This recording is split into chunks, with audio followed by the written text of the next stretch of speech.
Hello, this is Alexi. I'm calling from Los Angeles. First time, long time. I just want you to know that you are ugly, you're losing your hair, you're old, I hate your politics, you're a stain on American soccer. Having said that, though, could you please sign my jersey? I am an unapologetic Euro snob, as you know. Whether you think McKennie is the best midfielder or not, the argument can't just be, well, he's playing for Juventus, so end of conversation. They do want Weston, and they'd like to get back to the bargaining table and stuff like that going forward. I bet they would, but now Weston and his representation might say, oh, not so fast. We're good where we are. But in terms of just who the better player is, I think Haji Wright is a better player than Ajiman, so I would have him in my squad. Because that's how I live, Bossy. I live on the front foot going forward.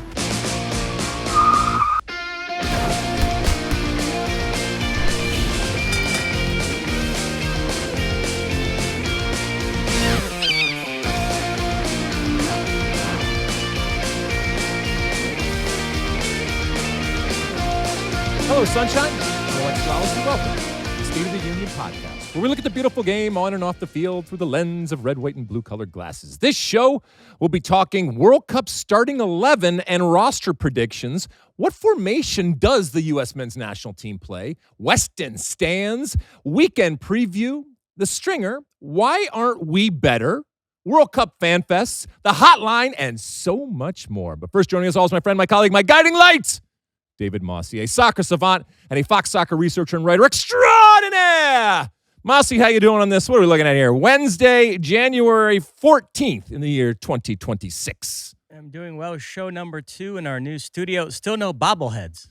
No, as we said in the show earlier this week, it's just going to be coming in piecemeal as they get them. I've already seen some pictures, and some of the stuff has happened.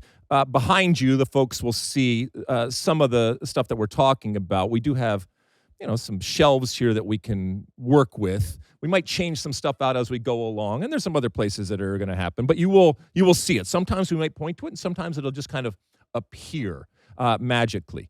Mossy, usually at this point I say, have you read or seen or watched anything? But before we got on air, you said you don't really have anything necessarily you want to talk about. But I want to ask you this. Do you think that our little venture here when it comes to the State of the Union would be better or worse if we didn't have this thing at the beginning where we talk about what's going on in our lives and we talk about what we're watching? I think it would be worse. I like this segment. The only reason that I say this is we obviously live in a day and age where there's incredible amount of technology and data and everything like that, and the wonderful folks behind the scenes are always looking at making this better, and I can appreciate that. As we said, we're in our 9th year here. I'd have to go back and look when we started doing that, but I got to feel it was right at the beginning. We were kind of like, let's make it a little personal and what's going on I could in tell you our lives. exactly. Okay, you can. Yes. It was during the pandemic when all the leagues shut down and we decided we were still going to do podcasts via Zoom. This was when Luis Aguilar was producing, and we decided to talk about TV shows we were binging while we were all sitting home doing nothing.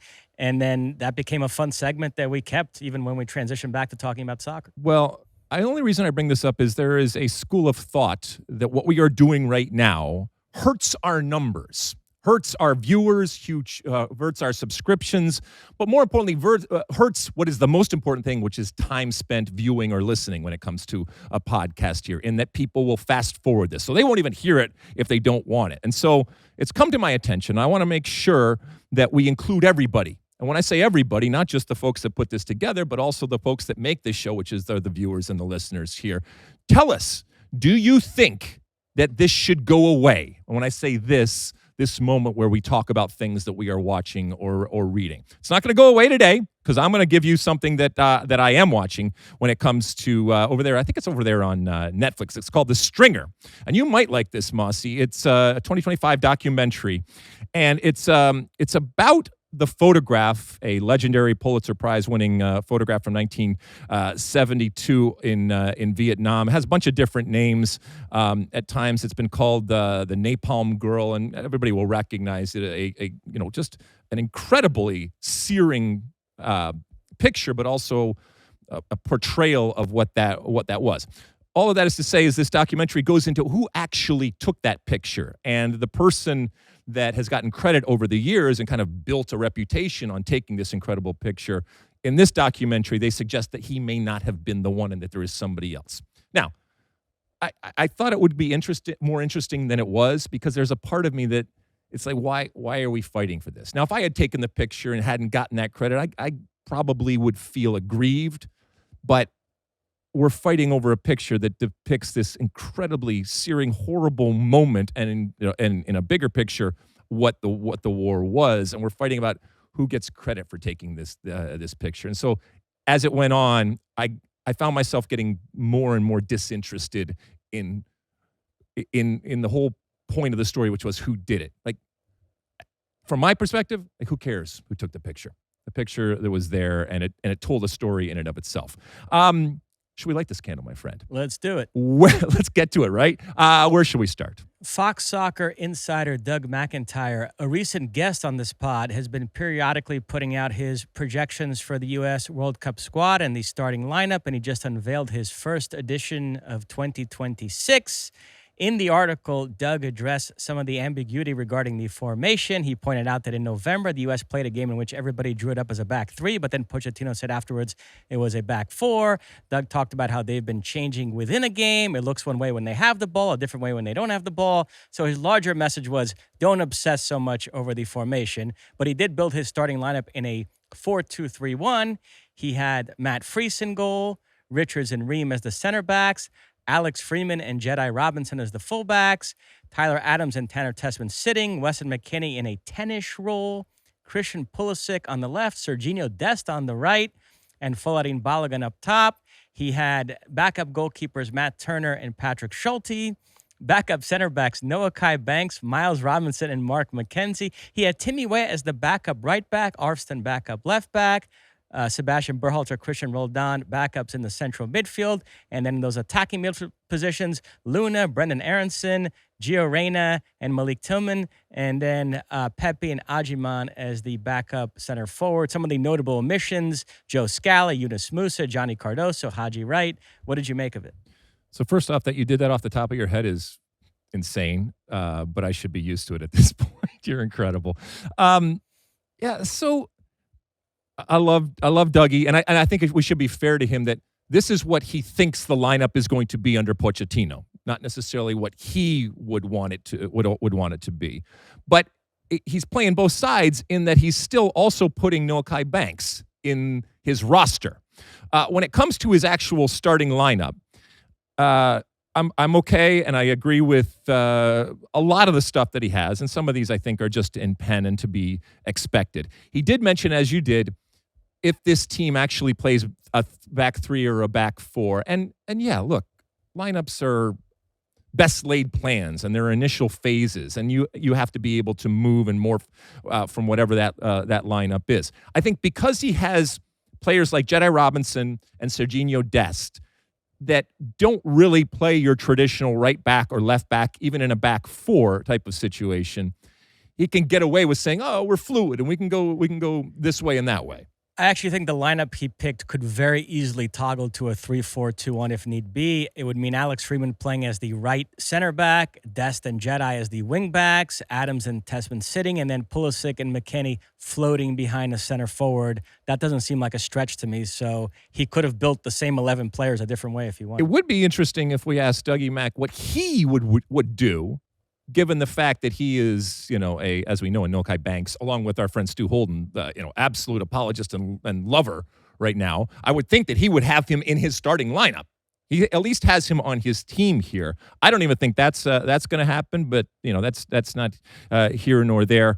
That he had Tanner Tessmann in the starting lineup, I think a lot of people will be drawn to that as to if they agree, and let us know if you agree, by the way, on all of this, and let Dougie know for sure. I don't get where that comes from. So that's where my head goes to immediately. All the other ones, even if I disagree, I can make a case for and completely understand why he put him in here. But I don't understand why he believes that Tanner Tessmann has endeared himself to Pochettino, so much so that he is going to start for the U.S. in the World Cup. If you go with this 4-2-3-1 formation, his lineup skews a bit pragmatic. You could very easily put Weston McKennie alongside Tyler Adams, and that would open up a spot for a Gio Reyna or Malik Tillman as the 10. And you could also put Serginho Dest at right back, and that would open up a spot for Timmy Way on the right wing. So Doug went a little bit conservative with his picks. Well, although he is kind of anointing Weston McKennie as that an advanced midfielder to kind of go and do whatever he wants, and in doing so, maybe because of the Tessmann thing, he's saying, well, I'm going to let Weston McKennie roam free and do whatever he wants, but I'm going to have to protect him behind the scenes with Tessmann and Tyler Adams. You mentioned some of the notable omissions. No Haji Wright. I mean, we were talking about guys up top. If we're especially, who knows what's happening with Pepe right now? Haji Wright, we've talked about the fact that he can play multiple positions. We saw what he did in that last window. So I'm not sure that's going to happen. Your friend Johnny shouldn't necessarily be a surprise, and Yunus Musah has long been on the outside. Yeah, Pochettino might prefer a target striker like Ajiman, but in terms of just who the better player is, I think Haji Wright is a better player than Ajiman, so I would have him in my squad. Yeah, absolutely. He also listed Tim Weah as a defender. Okay, so but we know that right hand side. So would you like to hear my starting lineup? Well, let me just say one last comment on Doug's. If you go with his lineup, you'd have a pretty good bench from an attacking standpoint with guys like Gio Reyna, Malik Tillman, Diego Luna, Brendan Aronson, Ricardo Pepi. If the U.S. were to be losing a game in the second half, needing a spark, you'd have a lot of good options there to bring in. Are you okay with Alex Freeman over there? Because he has him as a starter too, and that would be the other eye-opening type of thing. If Tessmann and Alex Freeman are starting next summer, I'm okay with it. It doesn't mean I'm walking away from this team by any stretch of the imagination, but I would find it much more of a surprise than I guess Doug Mack finds. His stock is on the rise. Had a great game against Uruguay to close out the year. And, we talked about MLS players facing interesting transfer decisions. Freeman is one who has definite interest from good clubs in Europe. Would he go now or stay in MLS? I don't think it's a crazy stretch that he could be starting games at the World Cup.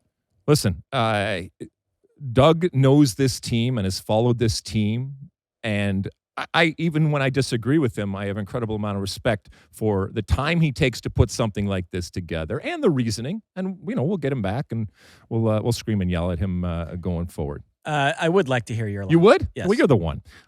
So when this happened, I said, all right, I'm going to come up with my own 11. And by the way, you should come up with your 11 too, okay? Let us know what you think. Even if it's one or two changes here that you would make, whether it's the 11 or the full roster here. All right, so this is what I got. So we're in agreement with Matt Freese, and that in and of itself is wild. We've talked about that a lot on the pod, the fact that that Matt Freese has gone in and in a relatively short period of time, made that position his, but so it is. I am still going to put this team in kind of like a back five-ish and play up the fact, as I mentioned, of Dest and Robinson being complete hybrids and oftentimes not shirking their defensive responsibilities, but being much more proactive and putting the opposition on the back foot and having them have to game plan. So on the right-hand side, I do have Serginho Dest.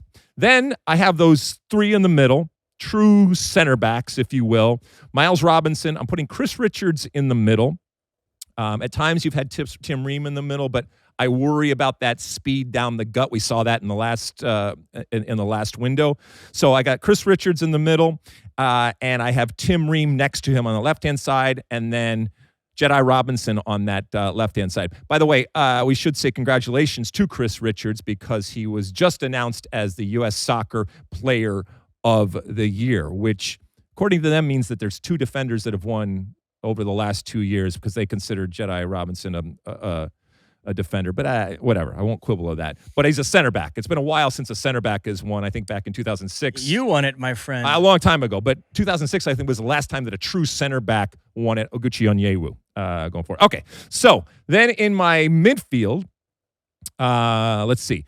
Weston McKennie, Tyler Adams, Malik Tillman, and Christian Pulisic. I do think that Pochettino really likes Tillman. I think he looked at what happened over the summer and how impactful he was and is going to try to find a way to get him on the field. The Weston McKennie, Tyler Adams, I recognize that this still is.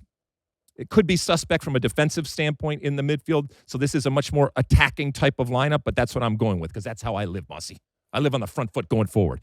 And then I have Flo Balogun up top. I wonder how many different times Doug will update his projections between now and the World Cup, because that would go against your form as fallacy logic. I mean, you have your guys that you think are the best players, and it's based on how they've performed for the national team, and you're not going to overreact to a few weeks of good form or bad form for their club. I don't know how Doug is going to approach that over the next 6 months or so. Well, no, that would confirm my form as fallacy take, right? Yeah. I'm saying the way you approach it. Got it. Okay, yes, the way I approach it. If Doug changes his lineup a bunch of times just because, this one's had a few good games in a row for his club and this one's been struggling, that would cut against your notion of for those that haven't listened over the years, yes. It doesn't mean that I don't want players playing well, and it doesn't mean that they can't translate what they're doing at the club level to the international level. And all things being equal, yes, I want players being healthy. I want them playing well.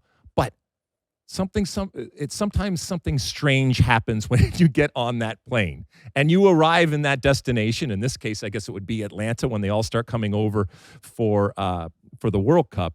When you land at Hartsfield or whatever it is in Atlanta there, I hope you're the same player or a better player. But you could be not doing well at club and do fine when you get there, and the opposite could be the case here too. So I'm not going to be mesmerized and shaded completely by what's happening at a club level. I think I like your lineup a little bit better than Doug, so this round goes to you. Doug McIntyre will be mentioned multiple times in the remainder of this podcast, incidentally. Okay, but again, just because Mossy, for maybe the first time in a long time, is actually in agreement with me, doesn't mean that you have to be in agreement with us. So let us know what you think going forward. And again, I guess you can do two lineups. What you think Pochettino is going to do and what you would do if you were Pochettino or in Pochettino's place. I guess look at it like that. Because anytime lineups come out. But Mossy, when we are fonting the national team this summer in the World Cup, what are we going to say in terms of the tactical and what they play? You get to make this ultimate call, I think. Yeah. Depends on, obviously, which players they put out, but I'm probably going to lean 3-4-2-1. A little bit of bias there just because I think that's the formation they should play. Yeah. And to be fair to Pochettino, yes, there are times where you literally could look at a back four on the field, but it morphs and changes. And, yes, formations are important, but they're just a starting point, and then you go from there. What else we got? Christian Pulisic was included in both yours and Doug McIntyre's starting lineup. He is going to be busy the next few days. We're taping this on Wednesday afternoon. Tomorrow, AC Milan will be away to Como in Serie A, and then on Sunday they will play host to Lecce. AC Milan currently second in Serie A behind Inter, who are playing Lecce as we speak. It is 0-0 in the 41st minute.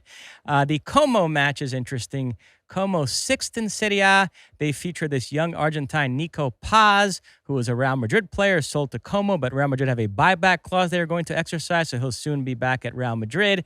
And they have Cesc Fabregas, who we talked about Xabi Alonso being the up-and-coming manager in European football. He went to Real Madrid. We saw what happened there. Cesc Fabregas is sort of the next one in line who's getting linked to big clubs. So he'll be going up against AC Milan, Christian Pulisic and company. A couple questions. You think we'll see Paz this summer? Yes, I think he'll be in the Argentina squad. Okay, that's a good thing. And as we get closer and closer, and start doing more and more previews, we'll talk about some of the young. We always do when it comes to a tournament, players to look for. A lot of these young players that use this platform to come out, if you will, to the world. Okay, it is a race here at the top, which is a good thing from Serie A. And a couple weeks ago, we were talking about Christian Pulisic and the nagging injuries that he has. And he's been starting, coming in and stuff like that. I think hopefully we're getting into a good stretch here where he's back. He's feeling good. He's starting because they are going to need him if they have hope of pipping anybody ultimately for the Scudetto going forward. But 2 games in 4 days, load management and all this kind of stuff, especially for a player that we know has not been in the best of health of late. We'll see how much time he ultimately gets. And the Knicks have a center, Mitch Robinson, who they've determined cannot play in back-to-back nights. So anytime the Knicks have back-to-back games, he automatically sits out one of them. You wonder if AC Milan have a similar approach with Pulisic, 2 games in 4 days. I wonder if the negotiation says, okay, well, I'm going to pay you for half of your performance, right? If you make $1 million, I know they don't make $1 million, but it's $1 million, it's under the assumption that you are going to be playing all the games, or maybe, 75% of the games. But if you can only play, I don't know how many back-to-back games. I'm assuming in the NBA there's a lot of games. But I would bet that the agent and the player might say, no, that's not how it works. I don't do back-to-back pods. I've made that clear to Sean, Tripp, and company. So if we ever do back-to-back days, I have to sit out one of them load management. But in your case, your value that you bring is exponential. So, I mean, it doesn't affect what we're paying you. Staying in Serie A, this upcoming weekend, Juventus will be away to Cagliari. Weston McKennie looking to continue his great form. In the Ask Alexi segment today, we're going to revisit Doug McIntyre's assertion that McKennie is the best midfielder in U.S. history. He's certainly one of the best midfielders on Juventus right now. And he's flying right now. And now, as I think we probably could have predicted, there's all sorts of stuff that's circulating relative to him. Again, he is playing, for now, he's playing out his contract to the end of the year, and so therefore would be a free agent, not just in the summer, but in a summer where there's a World Cup, which could highly affect his value going forward. But a lot of communication now coming out from Italy that they do want Weston, and they'd like to get back to the bargaining table and stuff like that going forward. I bet they would, but now Weston and his representation might say, oh, not so fast. We're good where we are. We go to the English Championship next. Wrexham will play host to Norwich City. I'm wondering about Josh Sargent. He refused to play in Norwich's FA Cup win over Walsall this past weekend. He's hoping to get a move to Toronto. Norwich said he's not for sale. As of this taping, no deal yet. If this drags on a couple more days, will he refuse to play in this match as well? And if he does that, I know you take a very fatherly approach to all mutant genes in the world. How disappointed would you be in Sargent? Well, not only would it be a bad look for him, but it's a bad look for redheads, gingers, whatever you want to call them, those of us that possess the mutant gene. And I over the years have certainly shown my bias and given him the benefit of the doubt. But as I said in the show earlier this week, it was a bad look for it to come out that he had begged off of playing and had sent his coach a text. And look, I know this looming possibility of Toronto FC given the money and, the fact that he would be coming back first time in MLS is a big deal. But you're a pro. You're a grown man, and you're a pro. And they are still paying you to do a job, all right? And unless you have, like we were talking earlier, something in your contract that says, well, I don't play if there is a offer for me, then you should be out there playing. And what if the TFC thing doesn't happen? Then where are you? You've kind of burned all these bridges because you couldn't handle doing your job and something else at home. I mean, how many people out there have jobs, all right, that they do, and they sure as hell don't make the money that Josh Sargent makes, and then they come home, and there's stuff that happens at home, serious stuff that they have to deal with. And no, I can't come in and do my job. Your boss will say, well, I don't need you anymore. So do your job, and good things will happen, Josh Sargent. So we'll see if he's back on the field or even in the squad going forward here, or if his mind is still elsewhere regarding this situation. Wrexham, incidentally, we haven't checked in on them in a while. It wasn't Macclesfield Crystal Palace, but they pulled off a nice FA Cup upset this past weekend, taking out Nottingham Forest on penalties. In the championship, they're in 9th place, but just 1 point out of the playoff spots. It would be pretty amazing if they can keep this march up the ladder and get to the Premier League next season. Well, that's what's amazing. And look, anytime something like this happens, yes, there is a magic and charm, and a lot of people, because of the TV show, have been drawn to this now multiple-year quest. But there's also plenty of people that have knives out and are poo-pooing it. And at each level, people have said, okay, this is where reality finally hits. But it hasn't, in that they've just continued to go on. And even 9th place, but within striking distance of possibly going up to the ultimate goal, which is getting into the EPL. a lot of credit to the way that they have gone about building this team on the field. Oh, by the way, while doing it being this juggernaut of a reality show and of a fantasy type of thing that the world is bought into. David Letterman has this talk show on Netflix. Yep. And there were several days, I know you were in Florida, but where it was raining in LA and I was sitting home with nothing to do. And I watched a bunch of episodes of Letterman's talk show. I watched one with Jason Bateman, another with Michael B. Jordan. And I watched an episode with Ryan Reynolds, and they talked briefly about Wrexham. Ryan Reynolds, what a likable guy. He just comes off very well. And yeah, he talked about how into it he is. It's been an amazing experience for him. And you watch that and you really believe that he's into this, I wonder what the data says about that little story that you just told there, because you did pull in the soccer part of it, right? But it was still also about what you were watching and your personal thing that's going on here. I don't know. Maybe we can cut it out, or maybe somebody just fast forwarded through it. By the way, I don't think I've ever watched any of his movies. I have not watched any of those Deadpool films. Did you watch those? No, but I watched, what was the pizza sitcom that he was on? Probably before you guys were even around or something like that. Yeah. So anyway, I don't know if he's a good guy, but on camera, he seems to be a good guy. But yep. That can be deceiving. Okay, what else? Staying in England, but going up to the Premier League this upcoming weekend, Leeds United will play host to Fulham. That's Brendan Aronson against Anthony Robinson. Ooh, my goodness.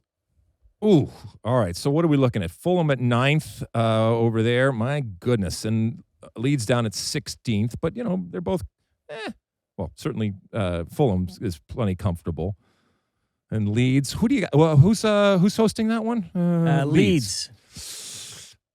Who do you got? Brendan Aronson flying right now for Leeds, and as we've said, with Jedi, thankfully, knock on wood, now multiple games in a row. Who do you got on that one, Mossy? I'll pick a draw. Ugh. That's my boring. Anytime two teams of this sort collide. Wonderful. All right. Well, we'll see what happens, but good things from American side on both. Sunderland will play host to Crystal Palace. Palace still licking their wounds after that humiliating FA Cup defeat to Macclesfield. They are winless in 9 in all competitions. Chris Richards and company really struggling. They're down to 13th in the Premier League table. Yeah, and when that happens, the defense and often the defenders will, come under the harsh glare and light. So, the good and the bad when it comes to Chris Richards. I think it's fine from a U.S. perspective, but this is a place that he and his team obviously don't want to be in. And, I'm sure there's some people that are looking at it and saying, hey, this is the starting center back for the United States going forward. And here's a case where, if it continues to go south and it's problematic for Palace and Chris Richards gets his share of the blame going forward, might be a case where he gets on the plane and comes with the U.S. team and, gets a new lease on life, if you will, and becomes a different player when he lands on the other side. The big one in the Premier League this upcoming weekend, Manchester United will host Manchester City in the Derby. Ooh. Manchester United have hired Michael Carrick, not Ole Gunnar Solskjaer, as their caretaker manager for the rest of this campaign. Manchester City, incidentally, yesterday claimed the 2-0 away win over Newcastle in the first leg of the Carabao Cup semifinal. Semenyo, who they just signed from Bournemouth, got one of the goals. Cherokee got the other, so they're in good shape to reach the final there. The other semifinal, Chelsea-Arsenal, the first leg going on right now at Stamford Bridge. Arsenal have a 1-0 lead. Ben White with the goal. But getting back to this one, Manchester United now with Michael Carrick on the bench will be taking on their city rivals. Yeah, I mean, so what is Arsenal's at 49 points, Man City at 43. And so if this is to happen, if this is to happen for Arsenal and that moment where they finally become the bride as opposed to the bridesmaid, they have to continue to put space. But we've said this now where, okay, they're coming. Well, at some point you gotta come if you're Man City, and you gotta start eating away at that.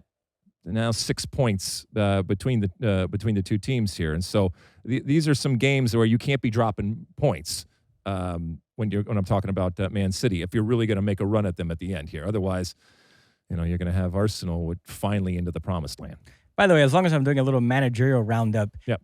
Chelsea, I mentioned, are facing Arsenal right now. Liam Rossinier got that job, replacing Enzo Maresca. He's on their bench, and we talked about this on Monday. Alvaro Arbeloa taking over at Real Madrid. I thought it was in a caretaker role, but some people are framing it as if he's the permanent manager, and he's making his debut right now. They're playing in the Copa del Rey against a lower league team. So, interesting but managerial it's not officially activity. been said that he is.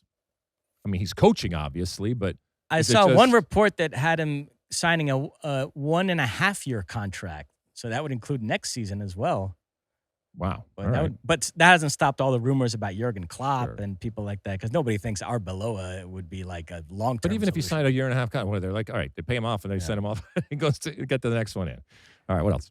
In terms of the Bundesliga, Bayern Munich this past weekend in their first match after the winter break claimed an 8-1 win over Wolfsburg, so not very rusty there. They're in action right now away to Cologne. Leipzig are taking on Freiburg, and then this upcoming weekend, the big one in the Bundesliga, Leipzig will host Bayern Munich. Hope they didn't, spend all their bullets there in the 8-1. What's they're playing right now?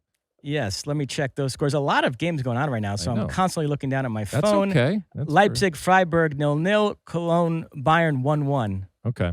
I still think that Bayern goes to Leipzig and at Leipzig, yes. I think Bayern goes into Leipzig and wins. Doug McIntyre has been firing off so many hot takes these days. It's easy to miss some of them. But did you catch when he came on with us and I asked him about Christian Pulisic being excluded from the Guardian Top 100 list? He said, that list was a joke. Take, for example, and he said Harry Kane being above Erling Haaland was a joke. He said no manager in the world would take Kane over Haaland. That is a shocker from Doug. Now, obviously, Haaland is much younger, so if you're talking about signing for the long term, you take Haaland. But if it's to go win a game tomorrow, there are plenty of managers that would take Harry Kane over Erling Haaland. Stu Holt and I did a podcast weeks ago talking about how Harry Kane might be the best player in the world right now. I did a panel the other day, and one of the questions from the audience was, who's going to be your Golden Boot winner? I immediately went to Harry Kane. As much as it pains me to say that, obviously an incredible individual player, but also playing, and again, this pains me to say, on a really good England team. And again, but you were kind enough not to completely embarrass him to his face, so we'll do it behind his back here. Yes. Okay, good. Lastly, the Africa Cup of Nations semifinals were today. Senegal claimed a 1-0 win over Egypt. Sadio Mane with the goal, so he outdueled his former Liverpool teammate Mo Salah. Senegal off to the final, where they will face either Nigeria or Morocco. That match 0-0 right now, late in the first half. Senegal and Sadio Mane, they own Mo Salah and Egypt. They're in their head, but who knows? Let's see what happens this summer, because all of this is all fine and well right now, but for the teams that are going here this summer and the players that are going here this summer, that would supersede anything that happens now. We had a big coordinator meeting at Fox today, which you hopped on. It's not supposed to be for talent, but you happen to be hanging out with Sean Sullivan, and he's on it, so you made an appearance as well. And it was led by our boss, Zach Kenworthy, big Liverpool fan, and you could tell he was very into this match because of Mane and Salah. Yep. Two of his all-time favorite players. Yep, he'll be, like a lot of people, watching what happens this summer with these players, and then as they go on with their club careers, especially Mo Salah, will he stay, will he go, all that kind of stuff, but could rear its head once again going forward. And that is it. Okay, let's take a quick break. When we come back, it's time for Ask Alexi. Okay, welcome back. It's time for Ask Alexi, that part of the show where you send in your comments, questions, and concerns. Keep in mind that our handle out there on all the old social media platforms is SOTU with Alexi. You can use that hashtag AskAlexi, or you can call into our State of the Union podcast hotline, which is 657-549-2297. That's 657-549-2297. Mossy, I am looking at the rundown here, and it seems that we haven't had a hotline question in a while. I mean, what's going on out there? We need people to call in. I like the hotline question. Look, I like all of the questions. You know what? Hold on a second. I'm going to do this here right now. All right, we're deviating here. I'm calling it right now. Here we go. Hey, it's Alexi and Mossy. This is the State of the Union podcast hotline. All right, listen, leave a message and make sure. Tell us your name and where you're from. Thank you so much for listening. See ya. Hello, this is Alexi. I'm calling from Los Angeles. First time, long time. I just want you to know that you are, ugly. You're losing your hair. You're old. I hate your politics. You're a stain on American soccer. Having said that, though, could you please sign my jersey?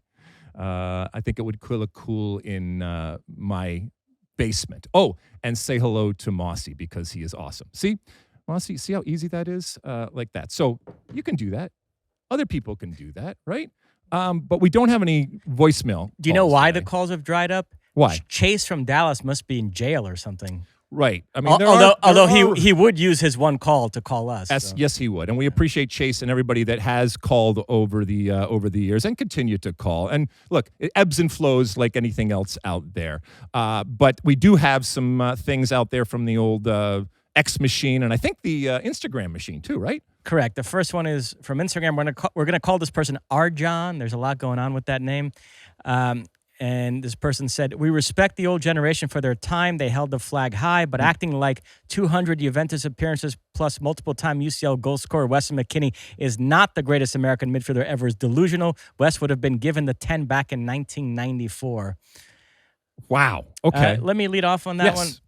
Because I am an unapologetic Euro snob, as you know, but I do find it such flawed logic to act like every U.S. player now is better than what came before because of the European club pedigree. What's changed is the level of acceptance towards the American player. If a Tab Ramos came along today, he'd be a 60 million euro player starting for a big European club. And by the way, we don't have to speculate with Claudio Reyna because if you know your history there, Johan Cruyff was so impressed with him after watching him at the 92 Olympics that he offered him a contract to go play for Barcelona. Claudio turned it down to go back to Virginia and play college soccer under Bruce Arena. Actually ended up winning the Hermann Trophy in 1993, which we were talking about on Monday. So lest anybody believe that it's just now that the U.S. is producing players that are good enough to play for top European clubs. So I do find that to be, whether you think McKennie is the best midfielder or not, the argument can't just be, well, he's playing for Juventus, so end of conversation.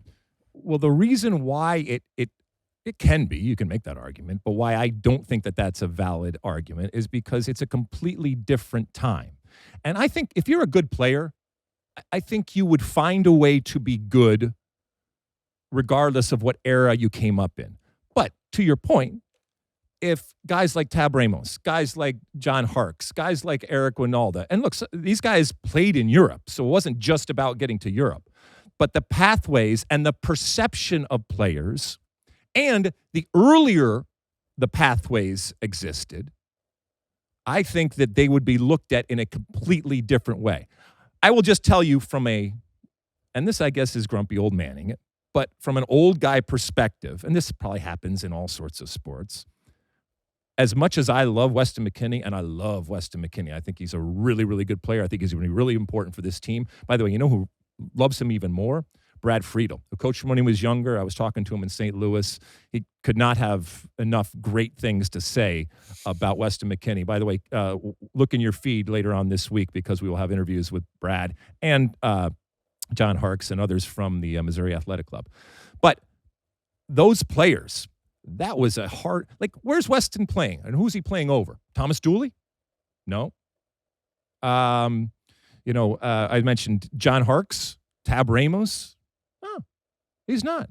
Now, I think that he would fit in personality-wise with that group.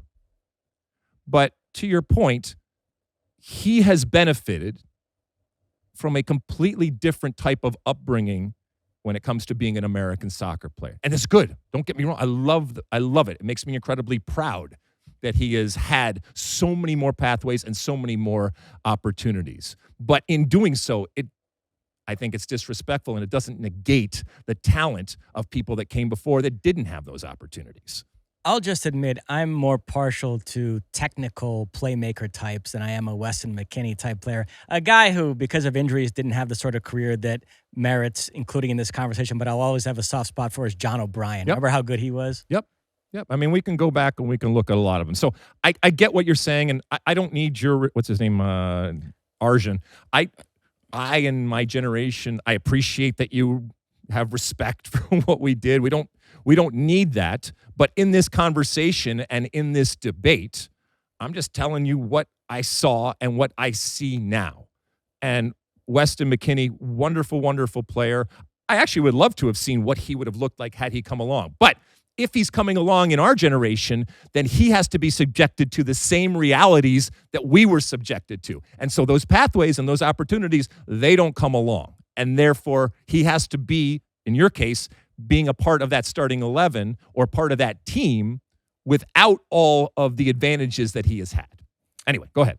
The next one is a question on X that requires a little bit of context. This person asked you initially, why isn't the U.S. better at soccer, given some of the advantages of population, the economic prowess? And you said, actually, given some of the challenges, the U.S. is doing just fine, and it's pretty amazing how good they are. So then he came back, this is Keely Shaw, and said, Al, you still haven't answered my question on why we just aren't any good at soccer, considering our population, a budget that exceeds many countries' GDP, top-tier training facilities, the best dietitians, etc. All right. Well, Keely, you may have been told over the years that size matters. It's not always the case. And as you mentioned, Mossy, I think that perspective is in order. And I've tried to do this over the years, is to give people perspective. And that doesn't mean that you don't criticize or you don't recognize if and when we have failed. And I do think that there is an absolutely fair argument to be made that we are not as far along as we thought, or even that we should be, given some of the things that you mentioned over there.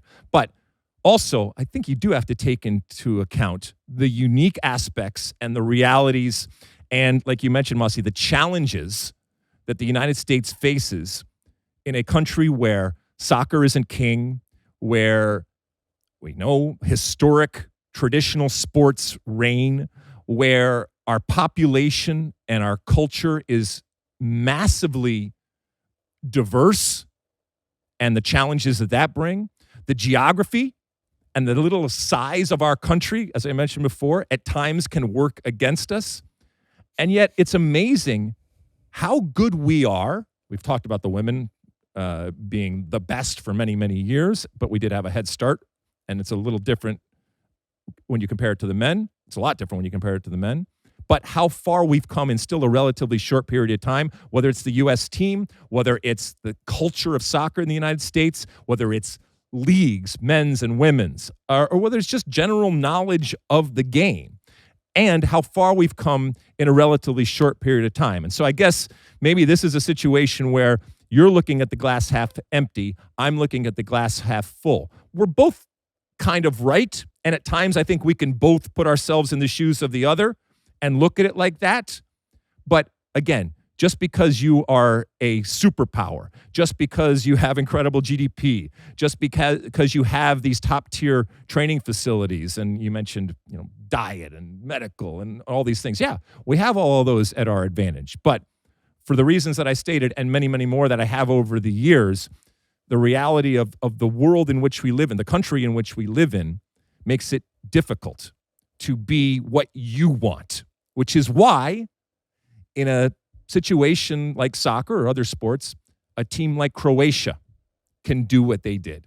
Sometimes smaller is better, or smaller is easier in terms of getting, in this case, 11 men to represent this country of 350 million people on the soccer field and to have them all going in the same direction. It's not as easy as it sounds, despite all of the advantages and the wonderful things that come with this country.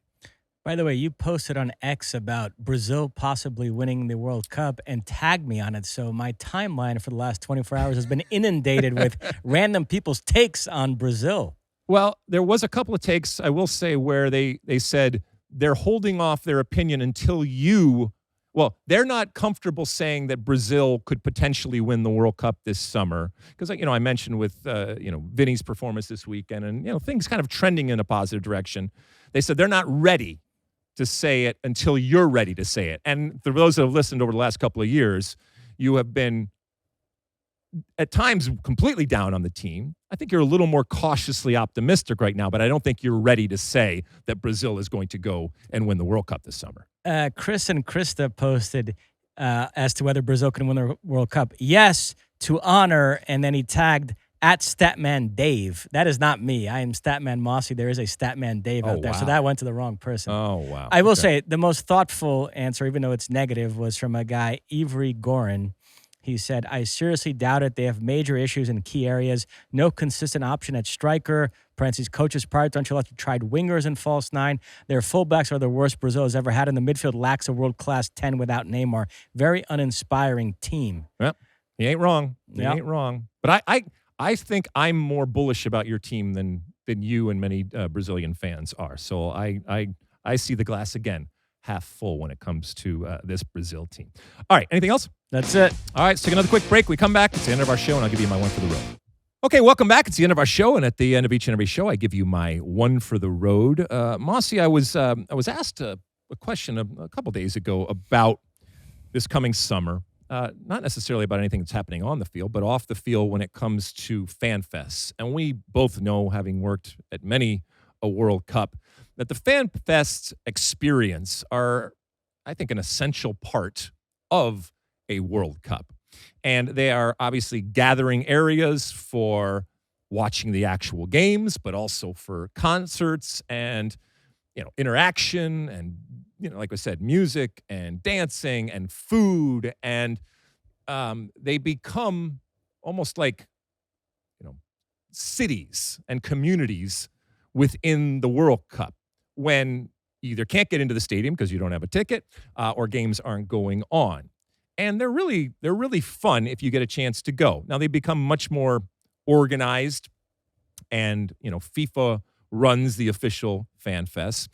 And news came out, I think last week or so, about the possibility of fan fests in the United States and obviously Canada and Mexico relative to this World Cup this next summer, charging admission.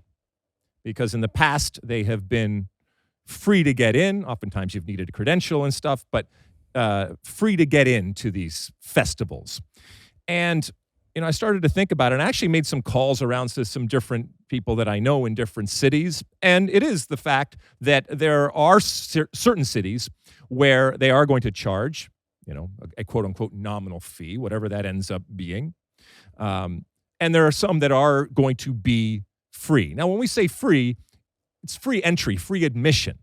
They will, without a doubt, because they are smart, also sell the possibility of buying hospitality packages, which can be anything from obviously food and drink to better location to entry and exit in certain places and all this kind of stuff. So, but yet that would be extra that you pay for. But the ones that are going to actually charge just for a human being to come in to participate in this experience, they are going to have to prove that it is worthy.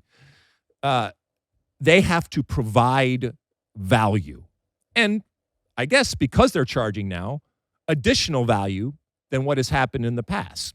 The experience, the entertainment, the amenities, they have to be deemed, in this case by the fans, i.e. the customers, as worthy of that price. Or the customer, the fan, they will not come and they will not buy it. And so each host city has to figure out what they're going to do. I saw the folks over there in Philadelphia, seeing this news came out very publicly and said, no, it's going to be free to come. And some places have larger areas than others, and so they're constricted as to what they can do in some places and others. But I still think that they are essential. Like I said, I think that they can be a lot of fun if they're done right.